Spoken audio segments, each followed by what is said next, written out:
asker var mı?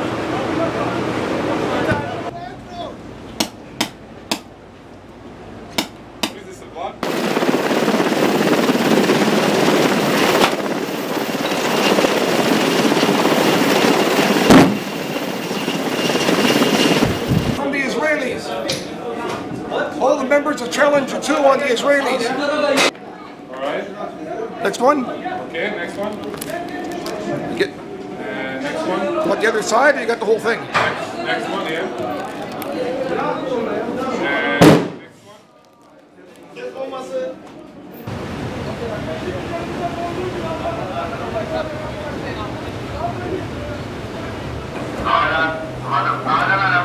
Hanım. İkinci kapı doğru gel. Bakışmaya doğru. Okey, anlaşıldı Nalan. Tamam, okey. We have now done here. We are civilians. Bismillahirrahmanirrahim. Elhamdülillahi Rabbil alemin. Esselatu vesselamu ala Resulina Muhammedin ve ala alihi ve sahbihi ecmain. Kudüs gerçekten ilk kıblemiz, bizim vahdetimiz, bizim çizgimiz, Müslümanların bu noktada Kudüs davasında hep birlik ve beraberlik, hepimizin kalbi Kudüs'te. Bu son minvalde Kudüs saldırılarında işgalci, Siyonist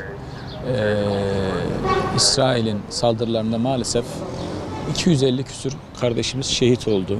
Allah şehadetlerini kabul etsin. İnşallah Rabbim bizlere de şehitlik nasip etsin yolunda. Filistinli kardeşlerimizin mücadeleleri, onların geri adım atmamaları Mescid-i Aksa'da, yoksa büyük bir oyun kurdular tekrar. Ara ara böyle Müslümanları yokluyorlar ama güçleri yetmedi.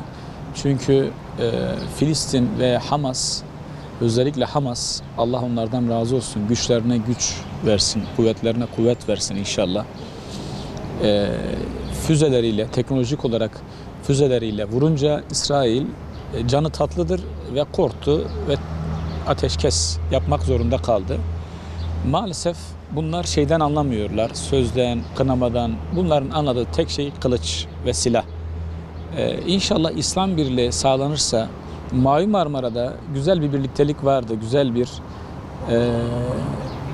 beraber çıkılmış bir yola.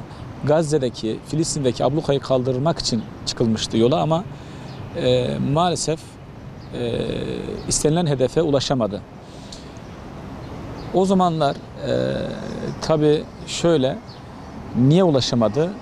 Müslümanlar biraz daha bası kursalardı. Hatta hükümetimiz de o zaman ağır şartlar koydu. Bu ablukanın kaldırma şartını ve oradaki şehitlerimizin, yaralılarımızın, onların tazminatlarıyla alakalı bayağı şartlar da vardı. Ancak dünya yönetenlerin yoğun baskısı üzerine bu anlaşma yapılmak zorunda kaldı İsrail'le. Keşke yapılmasaydı. Görüyoruz ki sürekli Kudüs'ü almak için Müslümanları ara ara böyle sıkıntıya sokuyor ve saldırı düzenliyor. Hatta bu son demde kara saldırısı da yapacaklardı ama gelen füzelerden korkup geri adım attılar. Hatta zatında gerçekten ben Mavi Marmara'da da gördüm İsrail askerlerinin ne kadar korkak olduğunu. İnanın bizim imanımız onlardan çok çok güçlü. İslam ve Müslümanlar bir olursa, vahdet olursak kesinlikle ne İsrail kalır, ne Amerika, ne bu zulüm. Rabbim inşallah bizleri bir çatı İslam bayrağı altında birleşmeyi, tekrar vahdet olmayı nasip etsin. Birlik ve beraberlik olursa bu dünya huzur, barış ve mutluluk gelecektir inşallah. Tekrar bir Mavi Marmara gemisinde bulunmak, yine bu yolda baş koymak, can vermek isterdim. Çok iyi olur. Tabii bu son demde İsrail saldırılarında gene ümmeti Muhammed, yine Müslümanlar bir tepki verdiler halk olarak, Müslümanlar olarak. Devletlerin de genel olarak cılız, özellikle Arap dünyası bu konuda çok cılız tepkiler verdi. Ancak ülkemiz ve devletimiz kararlı adımlar attı. Elinden geleni en üst seviyede tepki verdi. Yani bir sonraki aşaması galiba ordu göndermek olacaktı. İnşallah bir gün İslam orduları gidecektir ve inşallah Kudüs'ü bir gün elbette alacağız Allah'ın izniyle. Filistinli kardeşlerimizin özellikle yani Filistinli kardeşlerimizin imanı gerçekten o kadar âli, o kadar yüksek ki imreniyorum. Onların o şehitlik arzusunu, onların o ümmetçiliği, onların böyle dik duruşu, bütün dünyada bir araya gelse yıkamıyorlar elhamdülillah. Ve Kudüs'ü inanın bütün dünyadaki Müslümanlar adına en iyi şekilde koruyorlar. Allah onlardan razı olsun. Mavi Marmara gemisinde unutamadığım bir anı, Mustafa Uğur Söylemez kardeşimiz Kur'an dersi alıyordu bizden. Son gün dedi ki, Yusuf dedi, yarın şehitlik günü, bugün istirahat etsek olur mu diye böyle bir şey kullanmıştı. Sabahına baktım, gerçekten ağır yaralılar arasındaydı ve 10. şehitimiz de o olmuştu. Ankaralı bir iş adamı. İnşallah Rabbim yeni bir Mavi Marmara gemisi, yeni bir böyle bir girişimde bulunmayı hepimize nasip etsin. Ümmet-i Muhammed'e birlik, beraberlik şuuru versin. Vahdaniyet versin.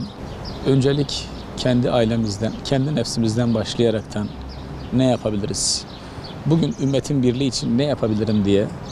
Ben şuna inanıyorum. Öncelikle kendi ailemizden başlayacağız. Ondan sonra yakınlarımızdan başlayaraktan İslam'ı anlatmak. Peygamberin çizgisi belli, siyer belli. Çocuklarımıza siyer okutmalı, peygamberin hayatını anlatmalı, örneklik teşkil etmeliyiz. Daha sonra bir defa kardeşlerimizi sevmeliyiz. Peygamber Aleyhisselam diyor ya, 7 sınıf insan vardır arşın gölgesinde gölgelenecek. Bunlardan bir tanesi de sırf Allah rızası için birbirini sevenler ve bir araya gelenler. Bizler de birbirimizi seveceğiz. Bütün Müslümanlara muhabbet besleyeceğiz. Onları tenkit etmeyeceğiz, eleştirmeyeceğiz. Kendi hatalarımızı göreceğiz, kendimizi düzeltmeye çalışacağız. Rabbim de inşallah bizleri bir çizgide, tek bayrak altında, sancak altında tekrar bir araya getirecektir inşallah. Kudüs davası insanları bir araya getiriyor. Bu son gördüğünüz Siyonist İsrail köpeklerinin saldırısında Müslümanlar tekrar bir araya geldiler. Aslında Müslümanlarda yani birlik, beraberlik var. Yalnız bunları bir araya getirecek bir şeye ihtiyaç var. Bir birlikteliğe, bir ön ayak olacak böyle bir Musa'nın veya işte bir devlet büyüğünün, Allah Azze ve Celle'nin hani Musa ile birlikte insanları nasıl bir araya getirdi, peygamberler gönderdiyse biz de bir araya getirecek inşallah Musa'lar göndersin. Peygamber elbette gelmeyecek ama onların çizgisinde alimler Allah Azze ve Celle göndermeye devam edecek. Rabbim bizleri inşallah bir araya getirsin tekrar. Mavi Marmara deyince aklıma iyilik geliyor, iyilik gemisi geliyor. Birlik ve beraberlik geliyor. Biz Mavi Marmara'da 650 küsür insan bir araya gelmiştik. Genelde Müslümandı %90 ama diğer farklı dinlerden de insanlık vardı. İnsanlık aslında, insan fıtraten iyidir. Allah'ın yaratılışında iyidir. Sonradan bozuluyor. Kendi düşünceleriyle, kendi çizgisiyle yoldan çıkıyor. Yoksa Allah Azze ve Celle fıtraten bütün insanları güzel yaratmıştır. Ahsen-i takvim yaratmıştır. Mavi Marmara bizim birliğimiz ve beraberliğimiz. Bizim yine ona ihtiyacımız var. İnşallah yeni Mavi Marmaralarda Rabbim tekrar buluşmayı nasip etsin.